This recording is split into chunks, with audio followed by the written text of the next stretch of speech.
आज का हमारा टॉपिक है मोर अबाउट सॉल्ट्स, यानी कि हम लोग इस टॉपिक में नमक के बारे में, सॉल्ट्स के बारे में और ज़्यादा जानकारी लेने वाले हैं। हालांकि नमक क्या होता है, यानी कि ये टॉपिक ये जो हमारा पूरा चैप्टर है वो तीन ही टॉपिक के ऊपर बेस्ड है, एसिड, बेस और सॉल्ट। तो एसिड और बेस के बारे में हम लोगों ने कम्प्लीटली जानकारी ले लिया है। हालांकि सॉल्ट भी क्या होता है ये हम लोग जान चुके हैं।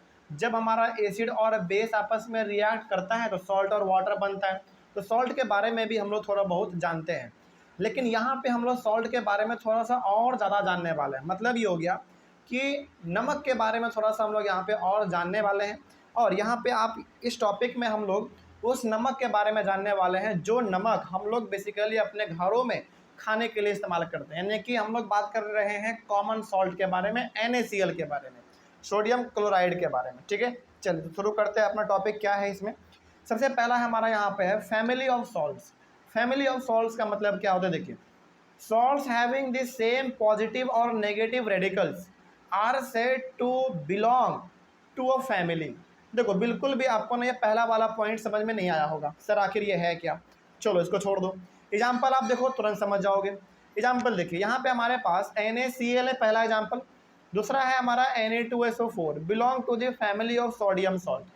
इसका मतलब यहाँ पे कहा यह जा रहा है कि NaCl और Na2SO4 ये सोडियम सॉल्ट के फैमिली से बिलोंग करता है। इसका मतलब ये हो गया कि पहचानेंगे कैसे कि कौन से फैमिली से ये बिलोंग करता है।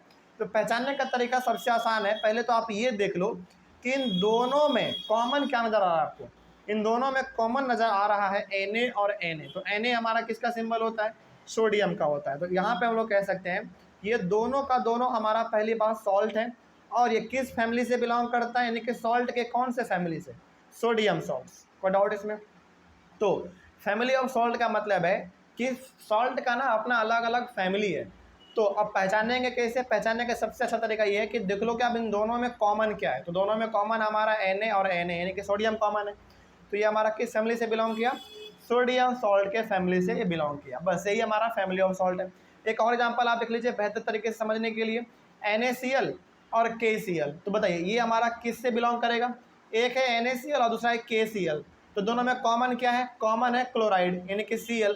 तो ये हमारा क्लोराइड फैमिली से बिलोंग करेगा। बस पहचानने का तरीका हमारा यही होता है। ठीक है, आगे बढ़ते हैं। ऊपर वाला डेफिनेशन आपको समझ में नहीं आया उसको आप छोड़ सकते हैं, कोई बात नहीं है। लेकिन एग्जाम्पल के थ्रू आपने समझ लिया कि फैमिली ऑफ सॉल्ट का मतलब होता है क्या है। फैमिली ऑफ सॉल्ट का सिंपल सा मतलब है कि आप उन दोनों नमक में देख लो कि कॉमन क्या है। जो कॉमन है मतलब कि वो उसी फैमिली से बिलोंग करता है, बस, और इसमें कुछ नहीं है। आगे बढ़ते हैं, थोड़ा सा एक दो पॉइंट और इसमें हमारा इंपॉर्टेंट है।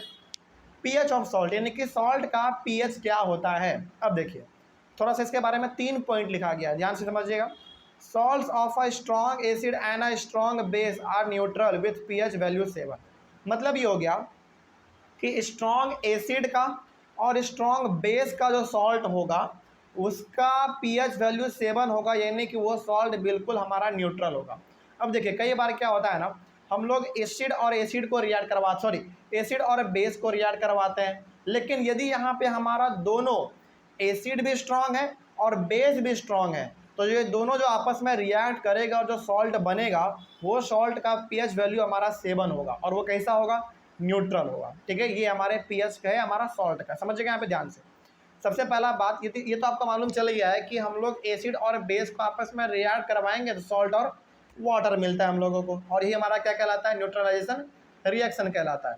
तो यदि हम लोग एक स्ट्रॉन्ग एसिड को और एक स्ट्रॉन्ग बेस को आपस में रिएक्ट करवाएंगे तो जो हमारा नमक बनेगा, जो सॉल्ट बनेगा, वो हमारा बिल्कुल न्यूट्रल सॉल्ट होगा और उसका पीएच वैल्यू 7 होगा।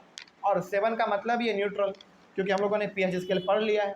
आगे बढ़ते हैं। उसके बाद आप क्या करो, आप salt of a strong acid and a weak base. अब आप एक स्ट्रॉन्ग एसिड को और एक वीक बेस को आपस में रिएक्ट करवाओ तो जो हमारा सॉल्ट तैयार होगा उसका पीएच वैल्यू 7 से कम होगा। 7 से कम होने का मतलब है कि वो जो सॉल्ट होगा उस सॉल्ट में किसका नेचर देखने को मिलेगा, आपको एसिड का नेचर देखने को मिलेगा, क्योंकि वो पीएच वैल्यू 7 से कम है। आगे बढ़ते हैं। उसके बाद अब एक और एग्जांपल ले लीजिए, तीसरा, salt of a strong base and a weak acid. अब यहाँ पे आप बेस कैसा ले लो, बहुत स्ट्रॉन्ग ले लो, और एसिड आप बहुत कमज़ोर ले लो, यानी कि वीक एसिड। इन दोनों का आपस में रिएक्ट करवाएंगे तो जो हमारा पीएच वैल्यू होगा वो मोर देन 7 होगा। यानी कि मोर देन 7 का मतलब है कि उस सॉल्ट में किसका नेचर देखने को मिलेगा, बेस का नेचर देखने को आपको मिलेगा, क्योंकि हमारा स्ट्रॉन्ग क्या था, बेस स्ट्रॉन्ग था, बस यही चीज़ हमारा इसमें पीएच ऑफ सॉल्ट में, और इसमें कोई बड़ा बात नहीं है। इस तीनों पॉइंट को आप एक बार ध्यान से भी पढ़ेंगे तो आपको समझ में आ जाएगा। आगे बढ़ते हैं। अब यहाँ पे हमारा है केमिकल्स फ्रॉम कॉमन सॉल्ट, और यहीं से हमारा मेन टॉपिक आज से शुरुआत होता है। हालांकि शुरुआत तो हमारा वहीं से हो चुका था, कोई बात नहीं, लेकिन यहाँ से हम लोगों को आज ज़्यादा कुछ समझने को मिलेगा। समझिए ध्यान से, केमिकल्स फ्रॉम कॉमन सॉल्ट का मतलब है कि इस पूरे के पूरा टॉपिक में हम लोग कॉमन सॉल्ट के बारे में बात करने वाले हैं। कॉमन सॉल्ट का मतलब होता है वो नमक जो कि हम लोग अपने घरों में खाने के लिए इस्तेमाल करते हैं, और उस नमक का केमिकल फॉर्मूला होता है NaCl, यानी कि सोडियम क्लोराइड। देखते हैं क्या है। Salt formed by the combination of hydrochloric acid यानी कि HCl एंड सोडियम हाइड्रोक्साइड यानी कि NaOH is called sodium chloride यानी कि NaCl। देखिए, HCl हमारा क्या है, एक एसिड है, NaOH हमारा एक बेस है, क्योंकि इसमें हमारा H मिला हुआ है, H का मतलब एसिड, इसके लास्ट में OH मिला हुआ है, इसका मतलब ये हमारा बेस। तो ये हमारा एसिड है, ये हमारा बेस है। तो जब एसिड और बेस आपस में रिएक्ट करता है तो क्या बनता है, सॉल्ट और वाटर बनता है। तो NaOH और HCl के कम्बिनेशन से यानी कि रिएक्ट करने से जो हमारा नमक बनेगा वो नमक है हमारा सोडियम क्लोराइड यानी कि NaCl। हालांकि वाटर भी बनेगा, लेकिन वाटर को यहाँ पे नहीं लिखा गया है, ठीक है। तो NaCl हमारा कैसे बनता है मालूम चल गया, यानी कि जो हम लोग अपने घरों में नमक खाते हैं वो कैसे बनता है, HCl को और सोडियम हाइड्रो ऑक्साइड को आपस में रिएक्ट करवाया जाता है, तब जाके हमारा सोडियम क्लोराइड यानी कि NaCl नमक बनता है। और ये वही नमक है जो हम लोग अपने घरों में खाने में इस्तेमाल करते हैं। We use this salt in our food, यानी कि यही वो नमक है जिसको हम लोग अपने घरों में खाने के लिए इस्तेमाल करते हैं। It is a neutral salt, और ये बिल्कुल न्यूट्रल सॉल्ट है, मतलब कि इसमें आपको ना ही एसिड का मात्रा और ना ही बेस का मात्रा देखने को मिलेगा, बिल्कुल भी नहीं, ये बिल्कुल न्यूट्रल सॉल्ट होता है। उसके बाद आखिर ये हमको मिलता कैसे, इसके बारे में देख लेते हैं। Sea water contains many salts dissolve in it, sodium chloride is separated from this salts. अच्छा एक बात बताइए, अभी तुरंत आपने यहाँ पे पढ़ा कि सर सोडियम क्लोराइड यानी कि NaCl HCl और NaOH को आपस में रिएक्ट करवाएंगे तो ये हमको नमक मिल जाएगा, लेकिन यहाँ पे लिखा हुआ है कि sodium chloride is separated from these salts, मतलब कि sea water contains many salts dissolve in it. आपको मालूम है समुद्र के पानी में नमक मिला हुआ है, ठीक है, और उसी समुद्र के पानी से जो नमक निकालते हैं वही हमारा क्या कहलाता है, वो नमक जो कि हम लोग अपने घरों में खाने के लिए इस्तेमाल करते हैं। तो बताइए, अब यहाँ पे आपके माइंड में कन्फ्यूजन होना जरूर बनता है कि सर अभी आपने कहा कि HCl को और NaOH को आपस में रिएक्ट करवाएंगे तब जाके हमारा NaCl मिलेगा, लेकिन यहाँ पे लिखा हुआ है कि समुद्र से भी हम लोग इस नमक को निकाल सकते हैं। बिल्कुल निकाल सकते हैं, लेकिन इसमें फ़र्क क्या है समझिए। समुद्र के पानी को उबाल के जो नमक आपको मिलेगा ना, तो उस नमक को आप डायरेक्टली कंज्यूम नहीं कर सकते हैं, क्योंकि यदि उसको आप तुरंत कंज्यूम करने लगेंगे ना तो फिर आप गंभीर तरीके से बीमार पड़ जाएंगे।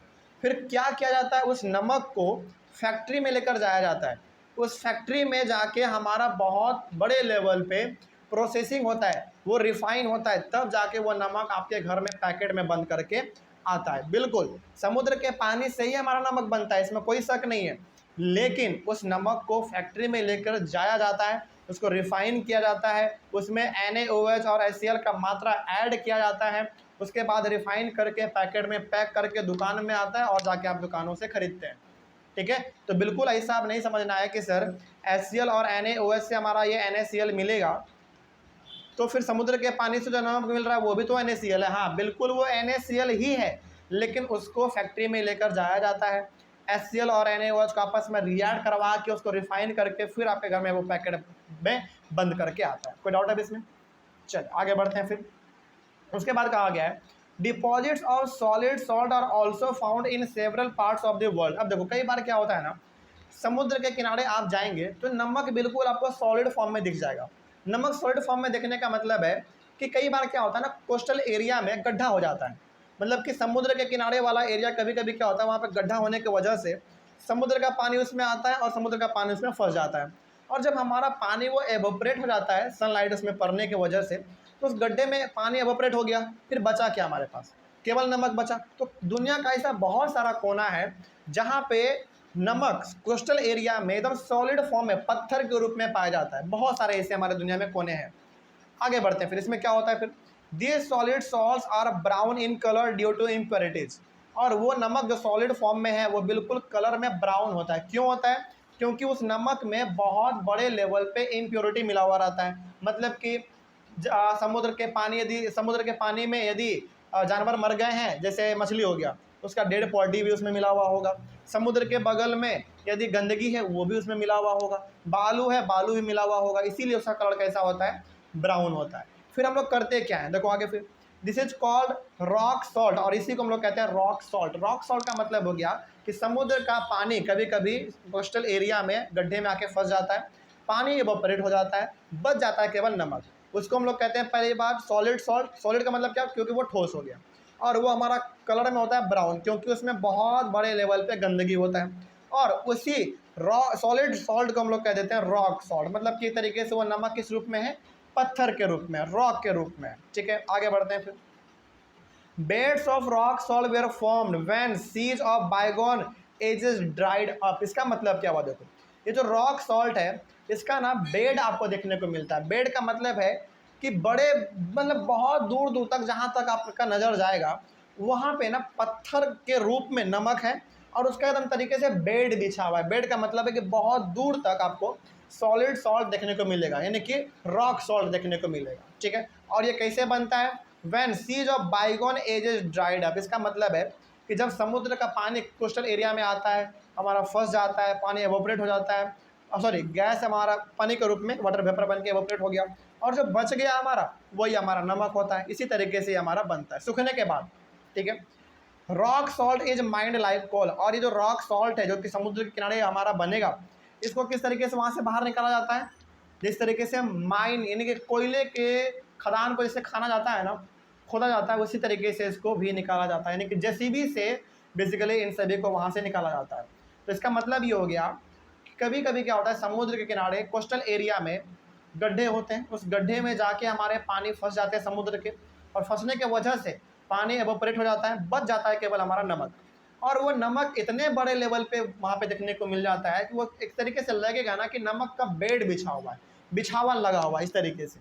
और जब वही पत्थर हमारा, यानी कि वो पानी हमारा गैस बन के ऊपर उड़ जाता है, और वही हमारा जो है ना एक तरीके से सॉलिड सॉल्ट बन जाता है, एकदम पूरा ठोस पत्थर, और वो कलर में हमारा ब्राउन हो जाता है, क्योंकि उसमें बहुत बड़े लेवल पे गंदगी होता है, और उसी को हम लोग कह देते हैं रॉक सॉल्ट। क्यों रॉक सॉल्ट? क्योंकि वो पत्थर के रूप में दिखता है, और उस रॉक सॉल्ट को हम लोग निकालते हैं किस तरीके से? कोयले की तरह। जिस तरीके से कोयले का खदान हम लोग बेसिकली जेसीबी से जाके खोदते हैं, उसी प्रकार से इसको खोद के फैक्ट्री में लेकर आया जाता है, इसको प्योरीफाई किया जाता है, उसके बाद फिर आपके घरों में इसको रिफाइन करके पहुंचाया जाता है। तो इस तरीके से हमारा जो है ना कॉमन सॉल्ट, यानी कि सोडियम क्लोराइड, आपके घर तक पहुंचता है।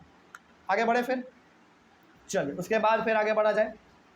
हाँ, अब यहाँ पे हमारा है कॉमन सॉल्ट और रॉ मटेरियल फॉर केमिकल्स। अब ये जो हमारा कॉमन सॉल्ट है, कॉमन सॉल्ट का मतलब क्या? NaCl, जो हम लोग अपने घरों में इस्तेमाल करते हैं। तो कॉमन सॉल्ट का इस्तेमाल हम लोग अलग अलग प्रकार के केमिकल को बनाने के लिए भी करते हैं। हालांकि कॉमन सॉल्ट का इस्तेमाल हम लोग अपने घरों में खाने के लिए बड़े लेवल पे तो करते ही हैं, साथ ही साथ उसका इस्तेमाल हम लोग अपने अलग अलग केमिकल को बनाने के लिए भी करते हैं। ठीक है, चलिए देखा जाए क्या लिखा हुआ है। द कॉमन सॉल्ट यानी कि NaCl is an important raw material for various materials of daily use like sodium hydroxide, bleaching powder, baking soda, washing soda and many more। यानी कि हम लोग अपने कॉमन सॉल्ट को, NaCl को, अपने एवरीडे लाइफ में अलग अलग प्रकार के चीज़ों को बनाने के लिए करते हैं। जैसे हम लोग अभी आगे चल के एक एक करके टॉपिक के बारे में पढ़ेंगे। जैसे सोडियम हाइड्रोक्साइड को बनाने के लिए करते हैं, ब्लीचिंग पाउडर को, बेकिंग सोडा को, वॉशिंग सोडा को, इन सभी को बनाने के लिए हम लोग अपने NaCl का इस्तेमाल करते हैं, यानी कि एक तरीके से केमिकल को बनाने के लिए आप कह सकते हैं। चल आगे बढ़ते हैं फिर। Let us see how common salt is used for making all these different substances. अब एक एक करके हम लोग देखते हैं कि आखिर sodium hydroxide, bleaching powder, baking soda और वॉशिंग सोडा को बनाने के लिए हम लोग कॉमन सॉल्ट का इस्तेमाल कैसे करते हैं। चलिए अब एक एक करके हम लोग सभी पॉइंट के बारे में देखेंगे। सबसे पहला हमारा यहाँ पे है सोडियम हाइड्रोक्साइड के बारे में। तो पहले सोडियम हाइड्रोक्साइड को देखते हैं। यानी सोडियम हाइड्रोक्साइड का मतलब क्या हो गया? NaOH। तो NaOH को बनाने के लिए हम लोग कॉमन सॉल्ट का इस्तेमाल कैसे करते हैं देखा जाए। बहुत इंपॉर्टेंट ये पॉइंट है, समझिएगा ध्यान से इसमें क्या कहा गया।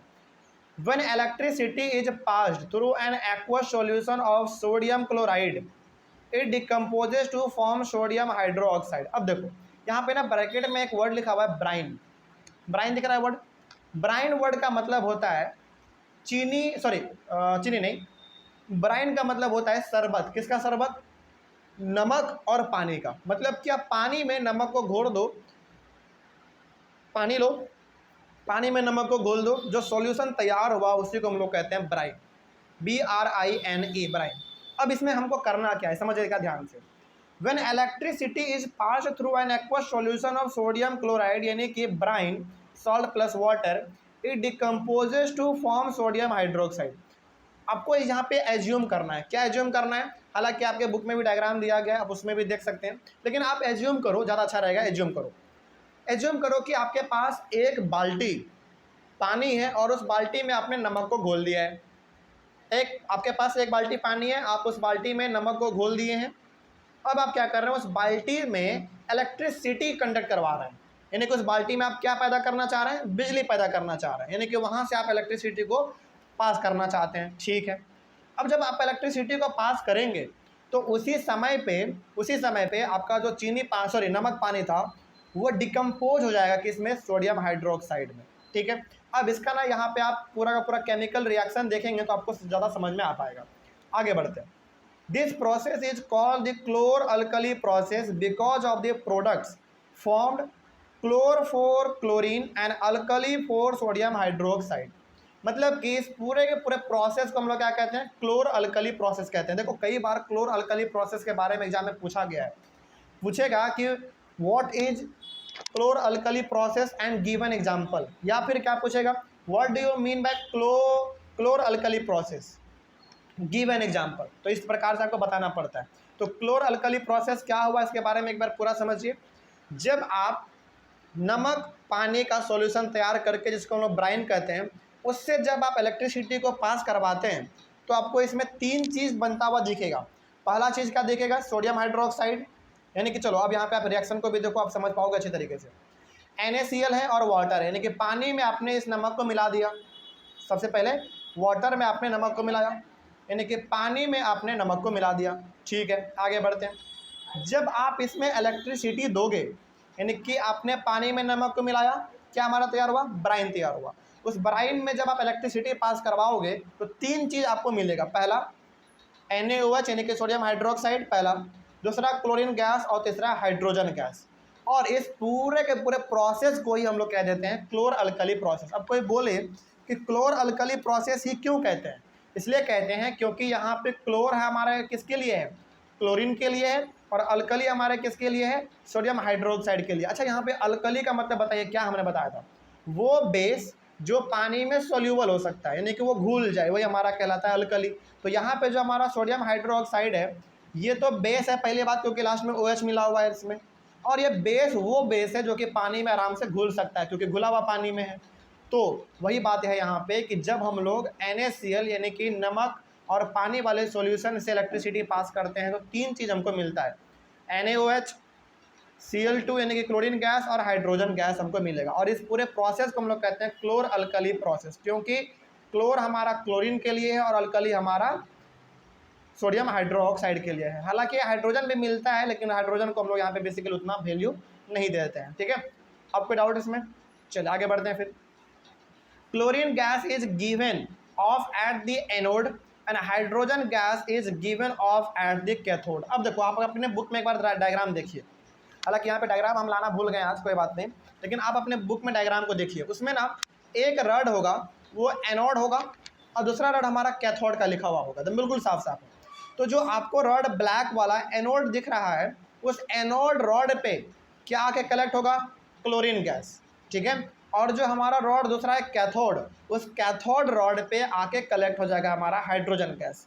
कोई डाउट इसमें? वो पूरा का पूरा आपके बुक में जो डायग्राम दिया गया है वो एपरेटस है, पूरा का पूरा सिस्टम दिया हुआ है कि किस प्रकार से आप ब्राइन से इलेक्ट्रिसिटी को पास करेंगे। ठीक है, तो जो एनोड वाला रॉड है उस पर हमारा क्लोरीन गैस आके जमा हो जाएगा, और जो कैथोड वाला रॉड है उस पर हमारा हाइड्रोजन गैस आके जमा हो जाता है। ऐसा बिल्कुल होता भी है। ठीक है, आगे बढ़ते हैं। उसके बाद सोडियम हाइड्रोक्साइड, अच्छा क्लोरीन के बारे में हमने बात कर लिया, हाइड्रोजन के बारे में बात कर लिया कि कहाँ कहाँ ये जाके जमा होगा, फिर हाइड्रोक्साइड कहाँ जमा होगा, सोडियम हाइड्रोक्साइड कहाँ जमा होगा उसके बारे में देख लो। Sodium hydroxide solution is formed near the cathode, यानी कि ये हमारा जो है वो कैथोड के पास ही जाके फॉर्म हो जाएगा, वो जमा हो जाएगा। ठीक है, आगे the three products produced in this process are all useful. तो बताइए इस पूरे के पूरे प्रोसेस में आपको कितना चीज़ बनता हुआ दिखा? 3 चीज़ बनता हुआ दिखा। पहला सोडियम हाइड्रोक्साइड, दूसरा क्लोरीन गैस और तीसरा हाइड्रोजन गैस। और इन तीनों का अपना अलग अलग इस्तेमाल है, अपना अपना अलग अलग यूज है। अब इन तीनों के यूज को समझ लेते हैं एक बार में पूरा। चलो, सबसे पहला uses of sodium hydroxide. Sodium hydroxide का क्या यूज है, सबसे पहले इसके बारे में बात करते हैं हम लोग। It is use for making shops and detergent, यानी कि साबुन हो गया, सरफ हो गया, इन सभी चीज़ों को बनाने के लिए हम लोग सोडियम हाइड्रोक्साइड का इस्तेमाल करते हैं। उसके बाद it is use for making artificial textile fibre. अच्छा देखो, हमारे मार्केट में ना 2 प्रकार का कपड़ा आता है। एक वो कपड़ा आता है जो कि कॉटन से बना हुआ होता है, एक वो कपड़ा आता है जो कि सिल्क से बना हुआ होता है, एक वो कपड़ा होता है जो कि ऊल से बना हुआ होता है, और एक कपड़ा वो होता है जो कि आर्टिफिशियल फाइबर से बना हुआ होता है। मतलब कि उसमें ना ही ऊल का मात्रा है, ना ही सिल्क है, ना ही कॉटन है, वो बिल्कुल सिंथेटिक होता है, यानी कि वो आर्टिफिशियल है, मैन मेड है। कोई डाउट इसमें? उसको बनाने के लिए भी हम लोग सोडियम हाइड्रोक्साइड का इस्तेमाल करते हैं। उसके बाद it is use for making paper. Paper industry में पेपर को बनाने के लिए भी हम लोग सोडियम हाइड्रोक्साइड का इस्तेमाल करते हैं अलग अलग रूप में। तो ये हो गया हमारा यूज सोडियम हाइड्रोक्साइड का। उसके बाद है क्लोरीन का यूज क्या है, देखो it is use for water treatment. Chlorine का इस्तेमाल हम लोग अपने वाटर को ट्रीट करने के लिए करते हैं। इसका मतलब कि यदि आपको अपने पानी से पूरे के पूरे जर्म्स को किल करना है, मारना है, तो उसमें आप क्या मिलाते हो? क्लोरीन का टैबलेट मिलाते हो। अच्छा एक बात बताइए, जो आप लोग आरओ का पानी पीते हैं, केंट का पानी पीते हैं, उस केंट के पानी को या फिर आरओ के पानी को कभी पीजिए, उसमें अजीब स्वाद आता है कि नहीं आता है? बिल्कुल आता है। इसका मतलब है कि उसमें क्लोरीन पहले से ही मिला हुआ है। तो जो आज के ज़माने में जो आरओ और केंट आता है, उसमें ऑलरेडी पहले से क्या फिट है? क्लोरीन फिट है। इसीलिए आपको वो पानी जो है ना थोड़ा सा अजीब लगता है। हाँ, हालांकि आपके पास चॉइस होता है कि आप उस क्लोरीन के उस पूरे के सिस्टम को हटा भी सकते हैं। तो बहुत लोग क्या करते हैं, अपने घर में आरओ केंट ये सब लगाते तो हैं, लेकिन क्लोरीन के सिस्टम को ही हटा देते हैं। कोई कोई है कि वो लगाए हुए रखते हैं। क्लोरीन करता कुछ नहीं है, बस आपके पानी में जो जर्म है, जो कीटाणु है, उसको वो मारने का काम करता है। ठीक है, आगे it is use for making bleaching powder. Bleaching powder बनाने के लिए भी हम लोग क्लोरीन का इस्तेमाल करते हैं। हालांकि ब्लीचिंग पाउडर वाला जो टॉपिक आएगा जब, उसके बारे में हम लोग यहाँ पे डिटेल में पढ़ लेंगे। हालांकि ब्लीचिंग पाउडर के बारे में हम लोगों को आगे पढ़ना है। तो ब्लीचिंग पाउडर में आप देखेंगे कि क्लोरीन का इस्तेमाल किया जाता है उसको बनाने के लिए। उसके बाद it is use for making pesticides. Pesticides को समझने से पहले आप पेस्ट समझो क्या होता है। पेस्ट हमारा बहुत ही छोटे मोटे कीड़े मकोड़े होते हैं जो कि फसलों पे लग के फसल को बर्बाद कर देते हैं। तो उसको मारने के लिए हम लोग एक कीटनाशु बनाते हैं, एक केमिकल बनाते हैं, इसका नाम है पेस्टिसाइड। उसको बनाने के लिए भी हम लोग क्लोरीन का इस्तेमाल करते हैं। ठीक है, उसके बाद हाइड्रोजन का इस्तेमाल देख लो क्या है। Hydrogen it is use for making hydrochloric acid. अच्छा बताइए, हाइड्रोक्लोरिक एसिड का फॉर्मूला क्या होता है? HCl, यानी कि H वहाँ पे पहले से ही किसके लिए है? हाइड्रोजन के लिए। तो यदि आपको हाइड्रोक्लोरिक एसिड बनाना है तो फिर वहाँ पे आपको हाइड्रोजन का इस्तेमाल तो करना ही पड़ेगा। पहला हमारा इसका यूज ये हो गया। दूसरा it is use for making fertiliser. बहुत ऐसे प्रकार के केमिकल है, खाद है, फर्टिलाइजर है, जो भी आप कह लीजिए, सब एक ही बात है। उसको बनाने के लिए भी हम लोग अपने हाइड्रोजन का इस्तेमाल करते हैं। उसके बाद it is use for making fuels for rockets. अच्छा देखिए एक बात बताइए, ये जो हम लोग कभी कभी मून पे, जैसे अभी रिसेंटली हमारा चंद्रयान 3 लॉन्च हुआ है ना, वो मून पे जा रहा है। मतलब ये कि हम लोग अपने समय समय पर रॉकेट को लॉन्च करते रहते हैं। अभी रिसेंटली हमारा 8-10 दिन पहले हमारा चंद्रयान 3 लॉन्च हुआ है मून पे जाने के लिए। अभी वो जा ही रहा होगा, रास्ते में ही होगा। तो बताइए, रॉकेट में जो फ्यूल हम लोग इस्तेमाल करते हैं वो डीजल होता है, पेट्रोल होता है, केरोसिन होता है, या क्या होता है? नहीं, वो ना ही डीजल है, ना ही पेट्रोल है, ना ही केरोसिन है। फिर वो है क्या? वो हमारा हाइड्रोजन गैस है। उस हाइड्रोजन गैस को हम लोग क्या कर देते हैं? लिक्विड में कन्वर्ट कर देते हैं, यानी कि प्रेस। हम लोग हाइड्रोजन गैस को इतना ज़्यादा प्रेस कर देते हैं कि वो किस में कन्वर्ट हो जाता है? लिक्विड में। और वही लिक्विड हाइड्रोजन हम लोग फ्यूल के तौर पर काम करते हैं रॉकेट में। और लिक्विड हाइड्रोजन इतना पावरफुल होता है, इतना पावरफुल होता है कि वो बहुत फास्ट भागता है। इसीलिए आप देखते होंगे कि रॉकेट का स्पीड जो है ना, एकदम हवा की गति से बात करता है, बहुत तेज़ी से भागता है। ज़रा सोचिए, यहाँ से चंद्रमा हमारा कितना दूर है? लाखों किलोमीटर है। उतना दूर यदि हमको जाना है और रॉकेट में यदि हम डीजल, पेट्रोल, केरोसिन डाल के भेजेंगे, तो बताइए इतना रॉकेट हमारा भारी हो जाएगा कि वो उड़ ही नहीं पाएगा। और मान लो जो उड़ भी गया तो आधे रास्ते में डीजल, पेट्रोल सब खत्म हो जाएगा। इसीलिए हम लोग इस्तेमाल किसका करते हैं? लिक्विड हाइड्रोजन का इस्तेमाल करते हैं। लिक्विड हाइड्रोजन का खासियत ये होता है, पहली बात तो इसके पास क्षमता बहुत होता है, मतलब कि ये कम इस्तेमाल में बहुत दूर आपको पहुंचा देगा, इसीलिए रॉकेट में हम लोग इसका इस्तेमाल करते हैं। और इसके पीछे ना रीज़न है, पहला रीज़न क्या है, रीज़न पहला ये है कि ये बहुत पावरफुल होता है, पहला रीज़न ये है। दूसरा रीज़न ये है कि ये कम फ्यूल में आपको बहुत दूर पहुंचा देगा। तीसरा इसका रीज़न ये है कि ये आपके स्पीड को बहुत फास्ट कर देता है। बात समझ आ रही है? यही चीज़ था इसमें हमारा। तो ये हमारा हाइड्रोजन का इस्तेमाल हो गया। अब अगले वाले क्लास में हम लोग पढ़ेंगे ब्लीचिंग पाउडर के बारे में, ठीक है, अगले वाले क्लास में। लेकिन तब तक के लिए थैंक यू वेरी मच।